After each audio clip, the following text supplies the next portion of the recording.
哪个不长眼的惊了车？这给我干哪儿来了？卷宗上不是说这云溪县是每年要赈灾银30万两，饿殍遍野的人间地狱吗？瞎嚷嚷什么？又没拦你，你那破车不会走路怪我？你可知道这车坐的是？管他坐的是玉皇大帝，外乡来的吧？没见过水泥路，第一次走颠2下，正常。水泥路？什么是水泥？哎呦，老张，又来一个没见过水泥的，今年第几个了？第9个。老爷，卷宗不是说这县穷得快洗人了吗？穷得快洗人的县，铺得起整条水泥大道。进城别打听县太爷啊！为何？问的人太多，烦！你们这些外乡的，一进城就逮着人问你们县太爷是不是神仙？他不是神仙，他就是个种地的。行了行了，挡道了，挪开。德福，奴才在。朕来之前备好了看易子儿时，看饿殍缅地，唯独没备好，被一条路和一个泥腿子扇2个耳光。进城，朕倒看看这水有多深。云溪县3年免费蒙学告示，凡6岁以上孩童入学不取分文，管1顿午饭。管午饭？读书还倒贴饭？不然呢？孩子饿着肚子怎么念书？你们那地方难道还让娃娃饿着上学？还得交数分。那地方的官真够缺德。放肆！你竟敢这么跟我家老爷说话！德福，我们走。难道是精盐？细、纯、咸，宫里御膳房层层提存才得一点的上等精盐。这盐怎么卖？2文1斤，旁边红的是糖，3文。两文？京城粗盐黑黄掺沙，30、10文1斤，盐铁是朝廷命脉。这么白的盐2文钱，你不怕官府查你私盐？私盐？你们乡下来的吧？盐就是给人吃的，本该家家买得起，卖贵的才该查。看你人模狗样，连盐都不懂，买不买？不买别捏脏我的。大娘，你们县去年饿死多少人？饿死人？客官，您睁眼看看，我们县3年没饿死过一个，要饭的你都找不着一个。为何找不着？谁家揭不开锅？去县衙登个记，先借粮，开春还，不要利钱。不要利钱？放利钱逼死人的那叫阎王，不叫县太爷。户部卷宗，这县写的什么？地业民贫，流民遍地，饿殍遍野，每年向朝廷请赈灾银30万两。30万两！30万两！一个造银盐铺水泥，白给百姓喝水读书3年不饿死人的县，在朕的卷宗里是每年要赈30万两的人间地狱。那银子年年进了谁的口袋？这卷宗谁写的？朕被当瞎子蒙了几年了。客官，这都算啥？你要去城东瞧瞧我们县太爷种的地，猜猜1亩打多少粮？当场吓晕给你看。1亩打多少？300斤，那也就比玉田好些。300斤，客官是1200斤。放屁！亩产1000斤，绝无可能！放屁！亩产1000斤，绝无可能！玉田最好的年景才300斤，你骗鬼！哎呦，又一个！城里来的就是没见识。客官，你这反应跟上个月那个自京城来的大官一模一样。我们县太爷教的化肥2种水渠缺一不可。你懂化肥吗？化肥是何物？不懂吧？不懂就别在这儿放屁说绝无可能。走，老汉带你去地里开开眼，免得你回了京城还以为天底下的地都只长300斤。客官，地里这点还不算啥，等你看见我们县太爷那点石成金的玻璃坊，保管你当场跪下喊神仙，保管你当场跪下喊神仙。看傻了吧？这才哪儿到哪儿？老李又领着外乡人来开眼，可不？这位还说亩产1000斤是放屁呢。放屁！后生，你过来。老人家，我自幼读农书，通宵农桑，玉田最好年景300斤已是天恩，1亩1200，除非地里埋了神仙。神仙没有，化肥有。化肥又是何物？你看这苗，庄稼跟人一样，光喝水不吃饭能长壮，化肥就是给庄稼吃的饭。我们县太爷带人烧出来的，1亩地撒几十斤苗就这么蹿。一派胡言！粪肥我是知道的，何曾听过什么化肥？那后生你说，玉田为啥才300斤？地利有限，岁有风险，此乃天定。放屁！是你们不会种。放屁！是你们不会种。良种、化肥、水局3样，种子要选最壮的留，年年挑。肥要喂足，水要旱涝都保得住，3样齐了，1亩1200。你们的玉田伺候皇帝老儿的地吧，守着一群只会念书的官儿，连水渠都不会修，能打300斤，我都替你们脸红。你这是在骂？骂谁了？我就事论事。那皇帝老儿吃的粮，亩产还不如我们乡下，这是我编的。土是黑的，松软湿润，跟京城那板结发硬的玉田根本不是一种东西。亩产1200斤，竟然是真的！我读了40年圣贤书，自诩通晓农桑，今天被一个种地的老农按在田埂上骂不会种，替你们脸红。后生，愣啥呢？敢问，这化肥2种水渠之法，可曾上报朝廷？这等利国利民之策，朝廷若推行天下，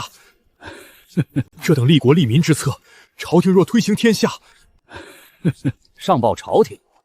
后生，你是真不知道还是装不知道？3年前，朝廷把我们县一笔勾销了，卷宗上写我们恶殍遍野，不闻不问。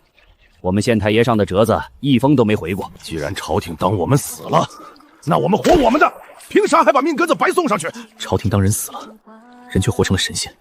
那一封封石沉大海的折子，那一封都没回的批复，是经过朕的预案，还是根本没让他到朕的预案上？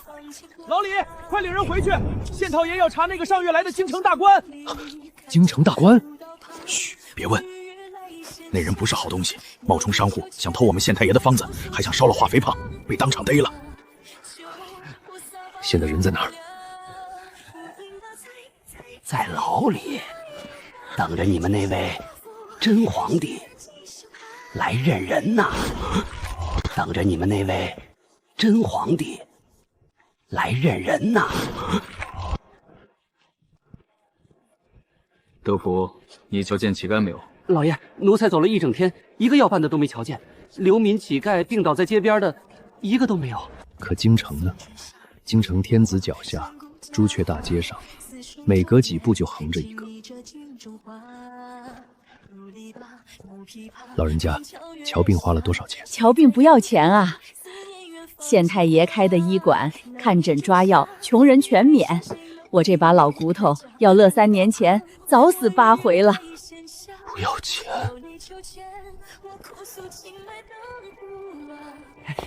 站住！买票3文一位。洗澡还要钱？站住！买票3文一位。洗澡还要钱？废话，烧水不要柴，扫地不要人，你当这水自己会热呀？我堂堂，我就洗个澡而已。洗澡就给钱，瞧你这穷酸样，不会3文钱都掏不出来吧？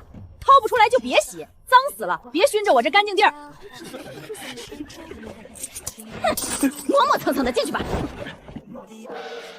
洗完舒服多了，老爷，咱们现在……德福，你看那门，奴才看见了，都不锁。老尚，这家家不锁门，不怕遭贼？贼？客官，我们县3年没遭过一回贼了。为何？家家有饭吃，户户有活干，谁去当贼？再说了，谁要敢偷东西，全县人戳他脊梁骨，他在云溪县就别想活了。县太爷说：“苍炉食而知礼节，肚子饱了，人心就正了。”苍炉食而知礼节，苍炉食而知礼节。客官，明儿一早您要是没事儿，去县衙瞧瞧热闹。何事热闹？那个偷方子、烧化肥厂的京城来的大官，县太爷要当众审他。听说那人后台硬得很，张口闭口我是替宫里贵人办事的。宫里贵人？那可不。咱也不知是真是假，反正在我们云和县，甭管你是宫里的、京城的还是天上的，犯了法县太爷照审不误。替宫里贵人办事，偷方子、烧化肥肠，是哪个贵人？太子，还是我那几个早就盯着龙椅的兄弟、儿子？德福，奴才在。明日一早去县衙，朕要亲眼看看是谁在朕的眼皮子底下伸了这么长的手。还有那位云溪县令，朕也该会会他了。朕也该会会他了。沈燕，你好大的胆子！本官是替宫里贵人办事，你审我？你审得起吗？这方子，宫里那位志在必得，你乖乖交出来，本官保你。来人，把他偷方子、夜烧化肥厂、伤了3个工人的供罪念给围观的乡亲听。沈燕，你敢动我？宫里贵人不会放过你！你口口声声宫里贵人，我倒想问问，是哪位贵人会派你来一个饿殍便血的废县，偷一个穷县令的方子？既然云溪县穷得饿死人，方子能值几个钱？犯得着你这么个大官亲自跑一趟，还要烧铺、伤人？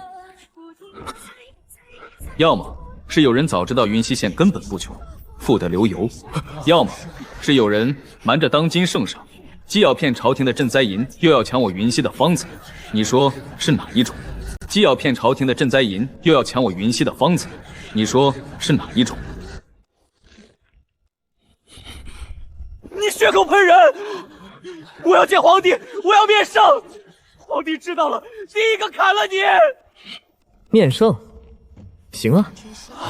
你既是替宫里贵人办事，想必识得圣言。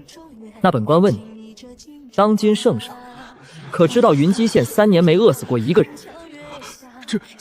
圣上可知道每年30万两赈灾银根本没到过云溪百姓手里一回？圣上可知道有人借着他的名头，在他眼皮底下把一个富县报成死县？我看他什么都不知道。他坐在那金銮殿上，被你们这群人捂住眼塞住耳。他以为他的天下海晏哲清，其实早就被你们啃得只剩骨头了。啃得只剩骨头了。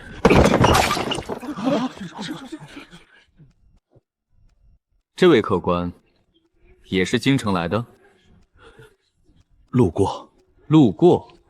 那本官问你一句，你可知道盐几文钱一斤？2文。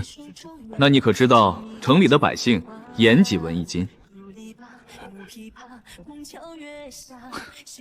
看吧，又是一位城里来的，衣着讲究得体，连百姓的柴米油盐都不知道。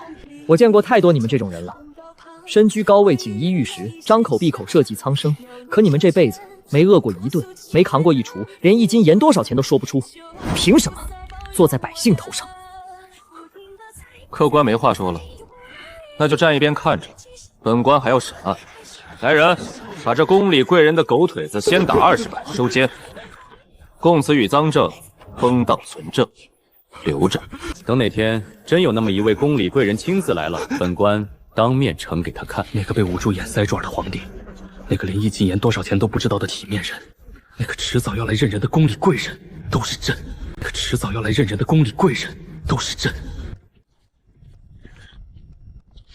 好香，什么味道？这是什么？肥皂啊！洗手、洗澡、洗衣裳，去油去污，一块顶1盆皂角。全县都用？全县都用。站住！洗手、消毒、换工作服才能进。我就看一眼，何必这么麻烦？县太爷立的规矩，进灶坊、进医院、进做吃食的坊都得先洗手。你身上不知沾了多少脏东西，万一带进病菌，坏了一整锅料，谁担得起？病菌？看不见的脏东西就藏在你这双手上，你以为干净，其实脏得很。县太爷说，人10有8、9的病都是这双没洗的手吃进肚子里的。放肆！你可知道这位是？我管他是谁，就算是皇帝来了也得先洗手。不洗手，门都别想进！不洗手，门都别想进！洗。老爷，他说的对。这还差不多，换上进去吧。看你这样子，在你们老家怕是从来没洗过手吧？是，从来没有。京城来的体面人，连手都不会洗，也就我们县太爷有耐心管你们这些大老粗讲卫生。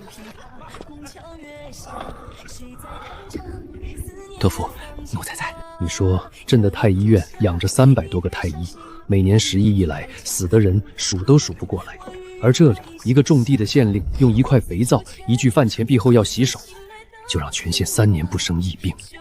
这个沈燕，他脑子里装的东西到底是从哪儿来的？不好了，知府大人带着兵把县衙围了，说沈县令私造军器，聚众谋反，要拿他下狱。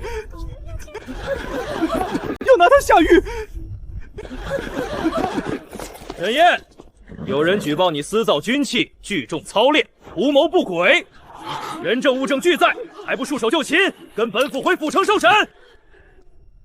私造军器，大人，我云岐县3年没向朝廷要过一兵一卒，匪过境灾过年，全靠百姓自保。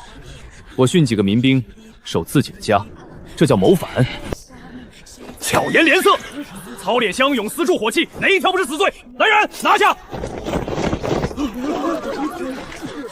只要真动起手，沈燕区一个县令，拿什么挡200兵？知府大人，既然您说我私造军器，那不妨让大人开开眼，把那意大利炮推出来。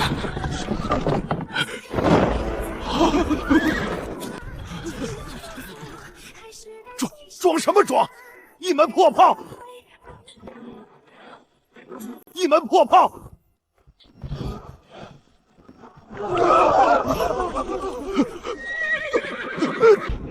大人，您带200兵来拿我，我这门炮1炮下去，您这200兵还能剩几个？你敢轰朝廷的兵，这就是谋反的铁证！谋反？我倒要问问大人，这3年，云溪县年年报恶殍变险，朝廷年年拨30万两赈灾银，这90万两银子，有一文到过云溪百姓手里吗？90万两，我们一文都没见过。我夏娃读书的午饭都是县太爷自己掏的钱。你血口喷人！那批赈灾银的账册，您历年上报的卷宗，还有昨日我下狱那个宫里贵人的人的供词，我全留着，全留着。大人今日带兵来，不是拿我谋反，是怕我手里的东西捅到当今圣上面前，要了你们一窝人的命，对不对？3年，90万两，那一封封石沉大海的折子，那恶殍变异的卷宗，原来从府城到京城，早被人织成了一张密不透风的网，而我这个皇帝被这张网蒙了整整3年。沈燕，你以为凭一门炮就能跟整个朝廷斗？今日我拿不下你，明日宫里那位贵人会派1万兵来踏平你云溪县。宫里那位贵人是哪位贵人？哪来的外乡人也敢插嘴？放肆！尔等还不跪下！当今圣上御驾在此！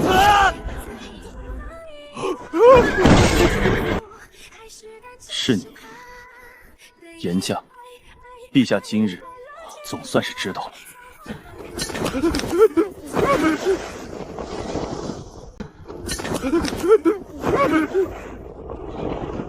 沈燕，见过陛下。大胆！见了圣驾，为何不跪？回公公，我大敬律，身有功名者，面君可不跪。再说了，陛下今日是来认人的，不是来受跪的。该跪的是那些骗了陛下3年的人。都起来吧。沈燕，陪朕走走。陛下既然想知道我这些东西从哪来，这一出，陛下该看看。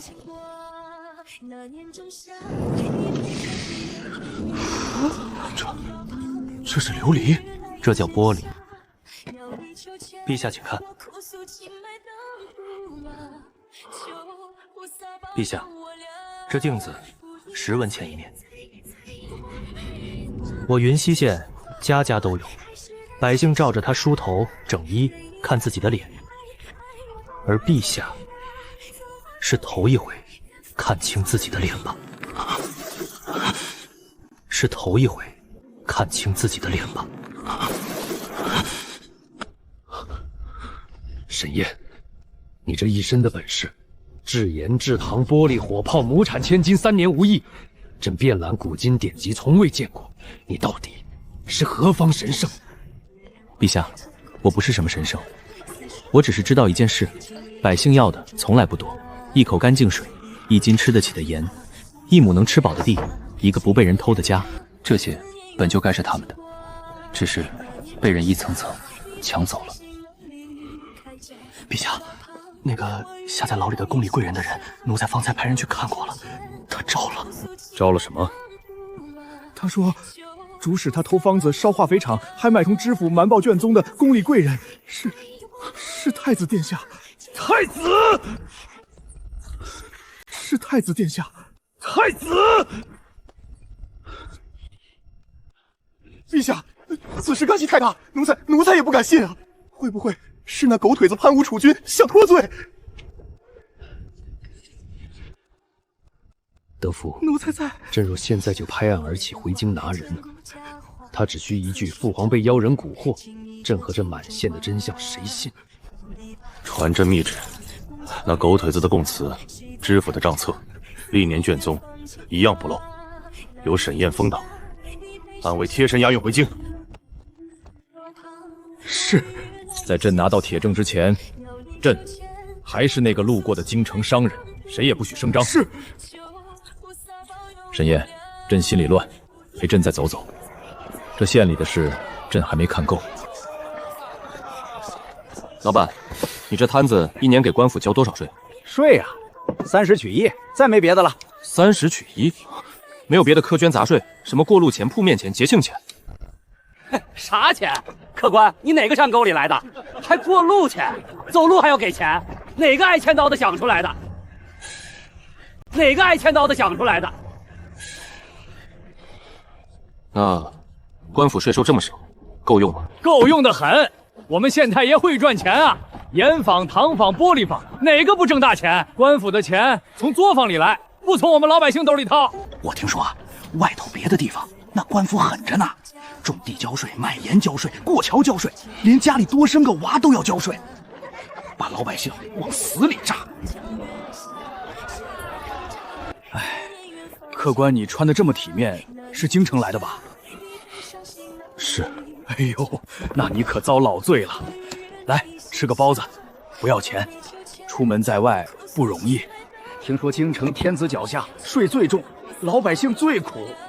皇帝住金銮殿，底下人一层层扒皮，可怜啊可怜。一个最普通的卖包子的小妇，反过来可怜我这个皇帝；一个最普通的卖包子的小妇，反过来可怜我这个皇帝。可怜他底下的百姓被一层层扒皮，而扒皮的其中一只手是我的亲儿子，是这大晋的储君。沈燕，朕治国20年，自以为勤政爱民，今日才知道朕的爱民连一个卖包子的都不如。陛下肯吃这口百姓的包子，肯说这句话，已经比朝堂上那满身珠子的强多了。走吧，再去别的地方看看。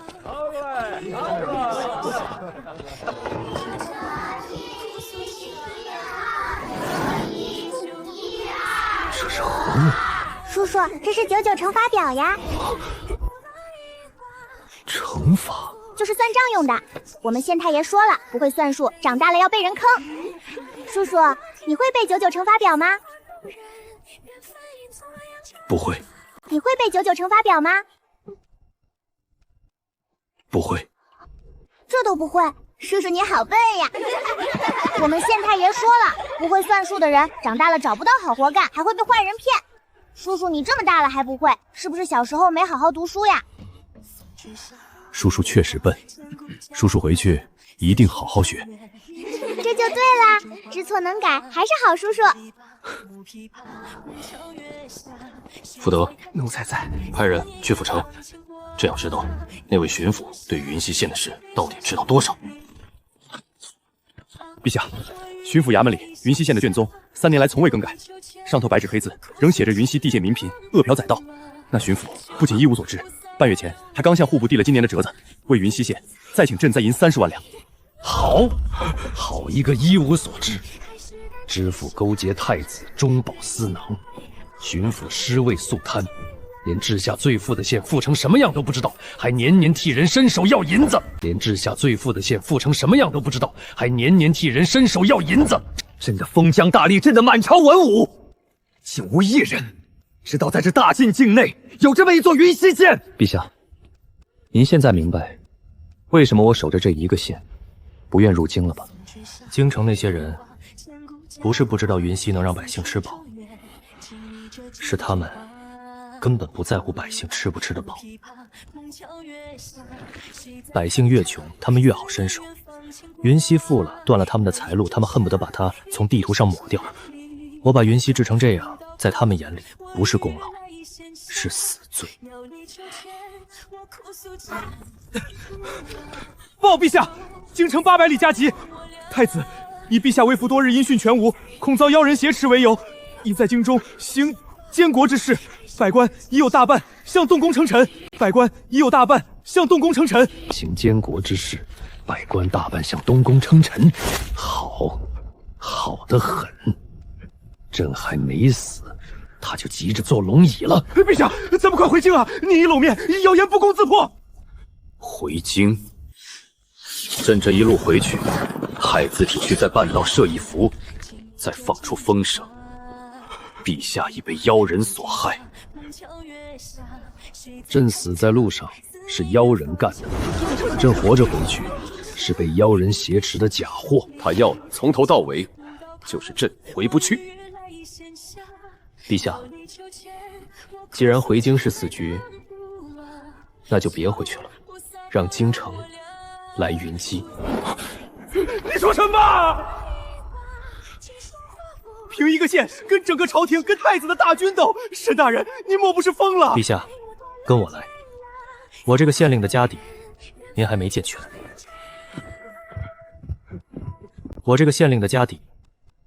全。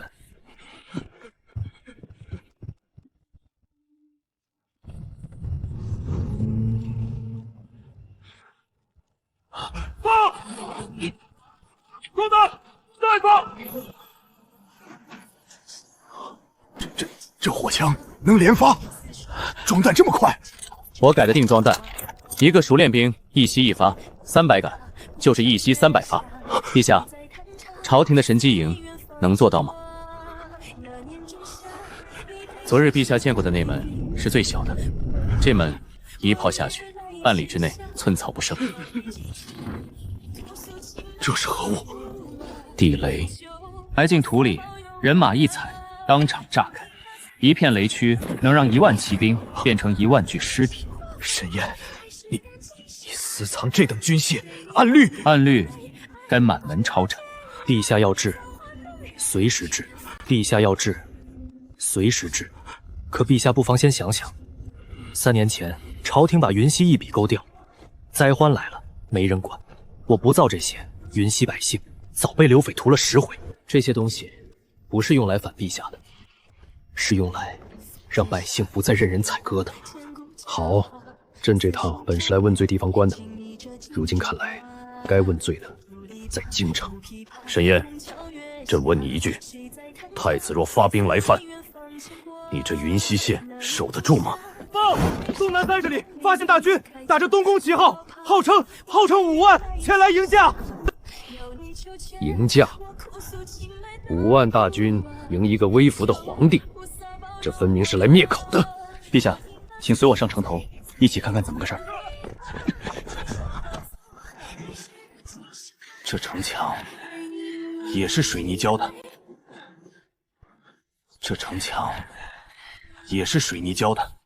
陛下，这墙3尺厚，整个一块，别说云梯，就是撞城车来撞断了车，墙上连个白印都留不下。奉太子监国令，陛下遭妖人沈宴挟持，本将奉命迎驾，交出妖人。城上的人听着，速速打开城门，交出陛下与逆贼沈宴，可免一死。放肆！朕好端端站在这里，何来被挟持一说？妖人惯会易容惑众，尔等休想拿一个假货诓骗本将！弟兄们，攻城，活捉妖人，救出真正的陛下！好一个真正的陛下！朕站在这儿，他偏说朕是假的。太子这是铁了心要朕死在这城下。既然来了，那就别想囫囵回去。传令，炮队预备。炮队放！火枪营，自由射击。这是什么妖法？撤！快撤！这是什么妖法？撤！快撤！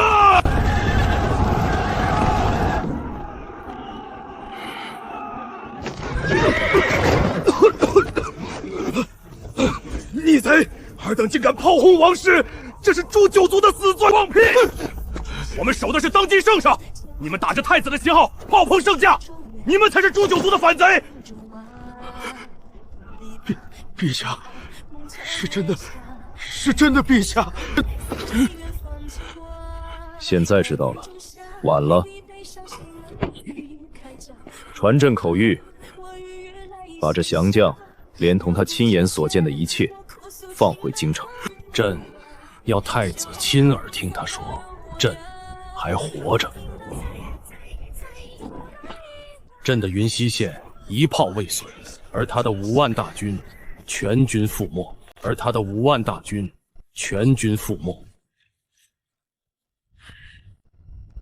沈宴，造这些东西，养着300兵，修这座水泥城，要花多少钱？得花不少。那钱从哪儿来？朝廷3年没给过云溪1文，你一个穷县令哪来这么多银子？陛下随我来。先生，陛下想知道咱们云溪1年赚多少？哪年？去年还是前年？去年啊，不多，抛去成本、工钱给百姓的补贴，净挣420万两。420万两，大进国库，1年税赋收入，统共也就500-600万两。一个县挣的钱，快赶上整个朝廷的国库了。怎么可能？一个县挣这么多，快赶上整个朝廷的国库了。怎么可能？一个县挣这么多？客官见识少了吧？我们的盐糖、玻璃、肥皂、镜子早就卖出云溪了，周边10几个州县都在用我们的货，便宜又好。就连京城那些王公贵族家里用的玻璃镜、雪花糖，10有8九都是从我们云溪贩过去的，只不过经了几道手，到京城就翻了几10倍价钱。客官，你脸色不太好啊？怎么，你也想跟我们做盐糖生意？算了吧，我们这生意入伙起步10万两，看你这样子，虽说穿得体面，怕是也拿不出这么多现银，别勉强，做不起的。沈宴，你有富可敌国的钱，有横扫千军的兵，你若想反这天下，你3年前就能取了，你为何还守着一个小小的县令？陛下，钱和兵与我不是用来夺天下的，是用来护着这条街上的人不被夺走的。我要的从来不是龙椅，是这条街10年100年都这么太太平平。我要的从来不是龙椅，是这条街10年100年都这么太太平平。报，陛下，京城传来消息，那降将回京一说，满朝哗然。原先倒向东宫的官员有大半连夜改了口风，军府、临县县令，还有一干牵涉赈灾银的官员，自知瞒不住了，正连夜赶来云溪，要向陛下请罪面圣。来得正好，朕正要跟他们算算这3年的总账。巡抚，臣在。朕问你，云溪县这3年什么光景？回陛下，云溪地界民贫，睁开你的狗眼看看，420万两。这个饿殍遍野的县，去年挣了420万两，而你年年替他向朕请30万两赈灾银，这90万两进了谁的口袋？说！臣不知情啊，臣只是按往年卷宗照例上报，臣冤枉啊，陛下。照例上报，照例上报。我认得你，你就是那个年年坐着大轿来我们县巡查的巡抚。你每回来就在县城转一圈，茶都不喝一口就走，连地里长什么都没看过。回去就报我们饿殍遍野。我们云溪根本不要你的赈灾银，那银子是朝廷的，是天下百姓的血汗。你年年替我们伸手要，那天你给过我们一文吗？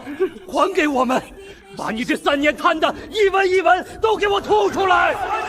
年年说我们要饿死，我们饿死了吗？都是你把我们的命当成了你升官发财的本钱。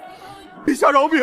陛下饶命啊！臣再不敢了。百姓比朕的官清醒，朕的官只知道把百姓的死活变成升官的台阶，变成中饱私囊的由头。来人，来人！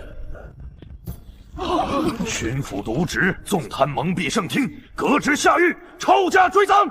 知府勾结楚军，贪墨赈灾，撕掉兵马，围杀忠良，问斩。其余各县凡瞒报贪墨者，一律严查，绝不姑息。90万两赈灾银，连本带利从他们家产里追出来，一文不少，还给云溪的百姓。陛下圣明。清算了一日，不过都是些借喜之计。真正的毒瘤还在京城坐着监国的位子。沈燕，这些贪官，朕一日就能清完。可朕这大境千万个州众，还有多少个瞒报的巡抚，多少个贪墨的知府，朕清得完吗？陛下，贪官从来杀不完，因为让他们能贪的不是他们的心，是这套让百姓只能任人宰割的法子。陛下要治的从来不是几个贪官，是这天下运转了千百年的旧规矩。陛下要治的从来不是几个贪官，是这天下运转了千百年的旧规矩。朕知道了，明日你陪朕回京，朕要让这满朝文武知道这穷县到底穷不穷。臣遵旨。父皇，儿臣一时糊涂，是奸人挑唆。奸人偷沈燕的方子，烧他的宫房，最后发5万大军来拿你的父皇。这一桩桩是奸人替你做的。你知道朕最寒心的是什么吗？不是你想夺朕的位，是你明明知道云溪那套法子能让千万百姓吃饱穿暖，你不但不上报，反而要烧了他，还要拿了沈燕。在你眼里，百姓的命还不如你账上那几10万两银子。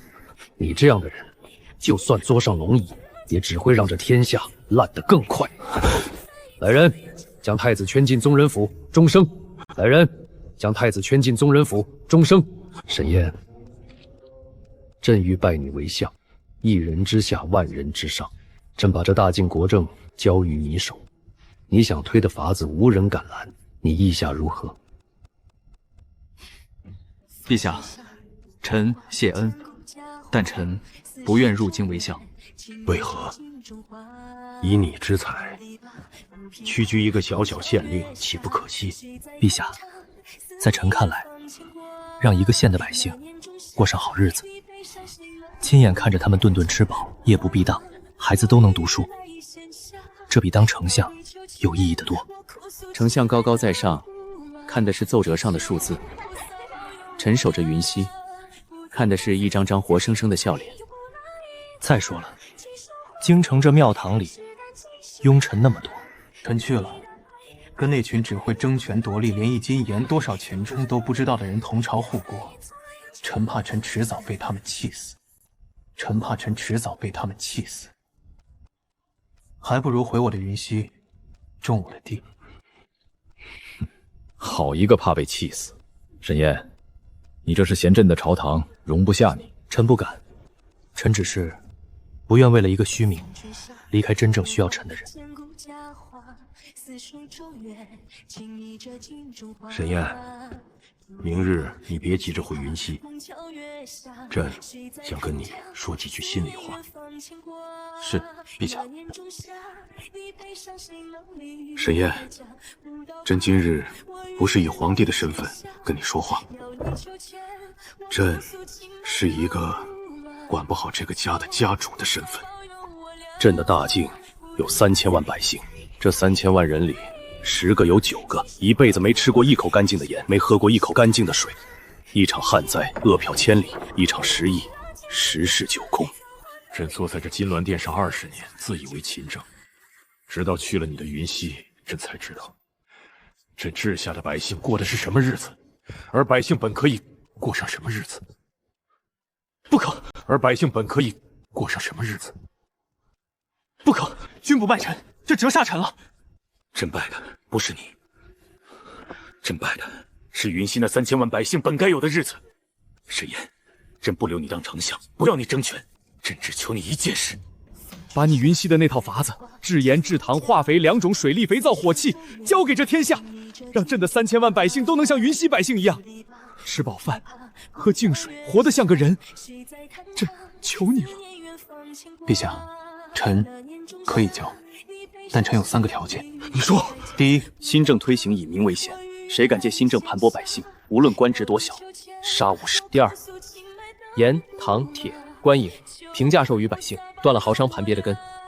第三，事成之后，放臣回云溪，臣不要官，不要爵，只要守着臣那1个县。准，朕全准，准，朕全准。臣请推新政，盐铁官营平价授民，推广化肥2种，增产保粮，兴修水利，防旱防涝，广建蒙学一医，教民识字，救民疾苦。陛下，万万不可！盐铁官营断的是天下盐商的活路，化肥2种闻所未闻，若误了农时，谁来担责？此乃妖言惑众，动摇对祖宗惩罚，岂能说改就改？一个续县县令也敢妄议国政？诸位大人反对，臣懂。因为这些新政断的是诸位的财路，盐铁官营，诸位家里那些盐庄铁矿就赚不了暴利了；平价授盐，诸位囤着的私盐就成了一堆废货。诸位口口声声动摇国本，在诸位眼里，国本是你们的荣华富贵，而百姓的死活从来不在你们的算计里，既然诸位这么有本事，这么忧国忧人，大臣把问题摆在这儿，大境3000万百姓吃不起盐，诸位谁能解决？年年旱涝，饿殍千里，一场失意，10室9空，诸位谁能解决？谁站出来？臣即刻卷铺盖回云溪，把这新政拱手让贤。既然没人站出来，那么今天开始，一切按沈清说的做，如有阻挠者，一律斩。皇帝老了，被一个妖人迷了心窍，要刨我们的根。既然他不仁，就别怪我们不义了。不过短短数月，变化便如春雷，响彻大京。北地的盐价从30文一路砸到了2文，南方的水渠挖通了，1000年的旱地头一次喝饱了水。中原的2种化肥下了地，那青苗比往年的还高出1头。中原的2种化肥下了地，那青苗比往年的还高出1头。沈大人，新政推行，我等本不该多嘴，可这盐价2文钱1斤，实在是太低了。我等盐商世代经营，哪有外人看着那么容易？上下打点，运盐的脚力、晒盐的工钱，哪样不要钱？2文1斤，那我们不得去喝西北风了？沈大人，行个方便，盐价提到20文，这是我等的一点心意，10万两，聊表深心，往后年年都有。20文，大人，你可知道20文1斤的盐会饿死多少人？会让多少人家买不起1把盐，得了大脖子病，活活拖死。中原的2种化肥下了地，那青苗比往年的还高出1头。沈大人，新政推行，我等本不该多嘴，可这盐价2文钱1斤，实在是太低了。我等盐商世代经营，哪有外人看着那么容易？上下打点，运盐的脚力、晒盐的工钱，哪样不要钱？2文1斤，那我们不得去喝西北风了？沈大人，行个方便，盐价提到20文，这是我等的一点心意，10万两，聊表深心，往后年年都有。20文，大人，你可知道20文1斤的盐会饿死多少人？会让多少人家买不起一把盐，得了大脖子病，活活拖死，活活拖死。那是他们命苦。沈大人，您也是要做大事的人，这天下水至清则无鱼，给我们留口饭吃，大家和气生财，岂不是好？你们垄断盐业多少年了？盐是地里海里白白长出来的东西，提纯1斤成本不过半文，你们卖30文，这中间的29文半是从多少百姓的牙缝里一点一点抠出来的。你们这一辈子赚的每1文黑心钱上，都沾着饿死的、病死的、买不起盐的百姓的血。沈大人，你这是血口喷人，我等都是奉公守法的粮商。从今日起，盐业官营，天下盐价统一2文1斤，1文不许多。你们手里囤的私盐，即日起平价收归官营。敢哄抬、敢私卖1斤的，满门抄斩。诛9族！沈大人，您不能这样，这是断我们的活路啊！沈大人，您不能这样，这是断我们的活路啊！断你们的活路？你们断了天下百姓几百年的活路，如今不过是让你们少赚点黑心钱罢了，还嫌不够？那本官不介意把你们历年偷税、犯私、勾结官府的旧账一桩桩翻出来，让你们连命都不用要了。盐商们不过是虾兵蟹将，真正的庞然大物还藏在暗处磨着刀，差不多也该来了。报！西京8位老齐王联合宗室世家，教召起兵，号称清君侧、诛妖人。20万大军已出西境，直扑云溪。20万大军已出西境，直扑云溪。清君侧，诛妖人，好一个清君侧！朕还没死，他们就要替朕清了。20万大军，陛下，京城禁军不足10万，还有半数靠不住，这可如何是好？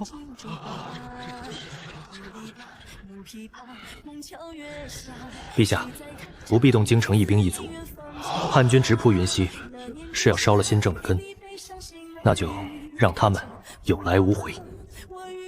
臣请旨回云溪。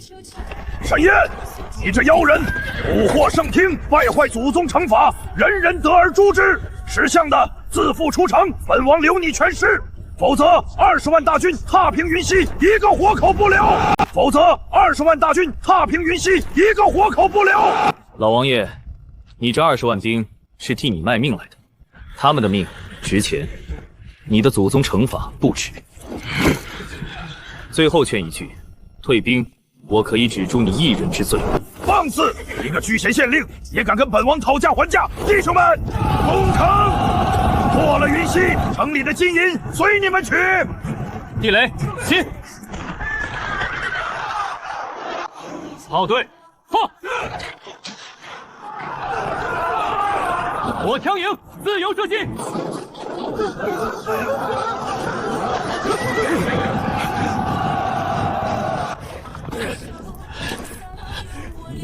你们这些刁民，竟敢反抗朝廷，这是诛9族的大罪！反抗朝廷，放你娘的屁！当今圣上就在我们城里！放你娘的屁！当今圣上就在我们城里！我们只认沈县令，只认当今圣上，不认你们这群矫诏起兵的乱臣贼子！有本事你过来啊！看老子不一炮把你轰回老家去！妈呀！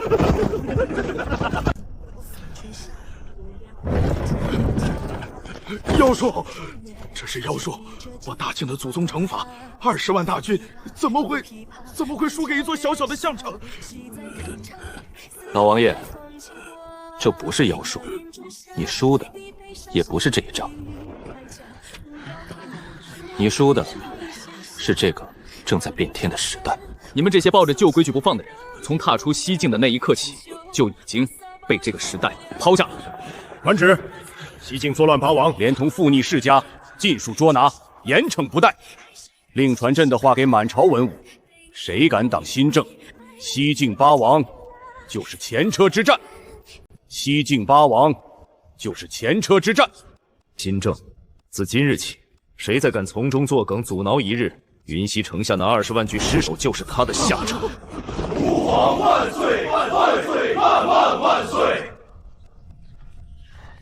新政推行1年，大境变了天，化肥2种铺满9州，粮食产量翻了1倍，盐糖2文1斤，飞入寻常百姓家。再没人因为吃不起盐得大脖子病，肥皂、清水一一普及天下，生病的人大大减少。水泥路从京城一直修到了边关，800里加急，3日可达。大境的军队换上了火枪和铁炮，国力之盛，亘古未有。大靖皇帝按往年旧例，今年的岁币，黄金5万两，绸缎10万匹，粮草无数。3日之内备齐，送到我大单于帐前，否则我匈奴铁骑20万，踏破你的边关，银河中原。否则我匈奴铁骑20万，踏破你的边关，银河中原。神卿，匈奴的旧例，你看该怎么回？陛下，口舌之争费神，不如让使者亲眼看看我大晋的新例。使者，远处那座土山可看见？哼，看见又如何？放。这是我大靖的岁币，回去告诉你们大单于，大靖的岁币从今往后改了。你们要是敢来犯，我大靖的火炮就会一路打到你们的草原深处，你们的牧场、营帐、粮草辎重都会在炮火里化成灰。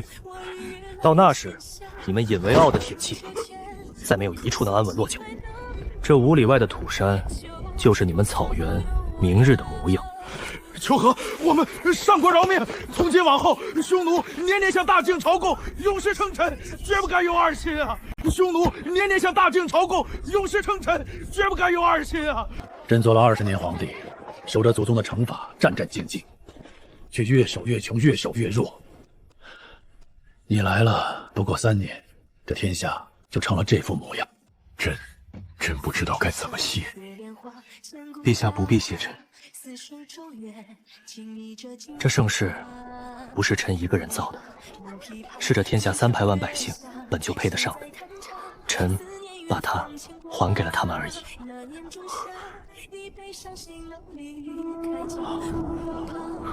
如今的大境国库充盈，粮仓满溢，路不拾遗，夜不闭户，万国来朝，四海升平，这才是真正的太平盛世。永昌盛世。陛下，臣该回云溪了。回云溪？你要什么，朕都可以给你。高官厚禄、封侯拜相，甚至一字并肩王，朕都舍得给。臣不要。甚至一字并肩王，朕都舍得给。臣不要。沈燕，你可知一字并肩王与天子平起平坐，这是大疆从未有过的尊荣。臣知道。那你为何不要？臣这辈子只想当个能让百姓吃饱饭的县令。云溪的稻子该插秧了，臣告退。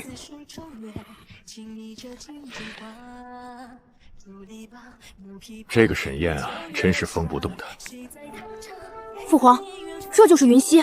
是。这里竟比京城外的许多州府还要繁华。10年前，这里便是这样。那时沈燕还只是这里一个小小县令。沈大人，你这秧插歪了。歪了吗？我看着挺直啊。大人治理天下厉害，插秧可不如咱们。那我今日就好好跟你们学，等明年我定插的比你们还直。父皇，那真的是沈先生吗？父皇，那真的是沈先生吗？是他。那个让匈奴跪壁求饶，让万国来朝的沈先生。是他。父皇，儿臣不懂。你不懂什么？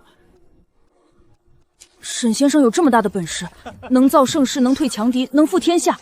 父皇要封他当王，他都不要。可他为什么情愿待在这里，当一个种地的小县令，还弄得一身泥？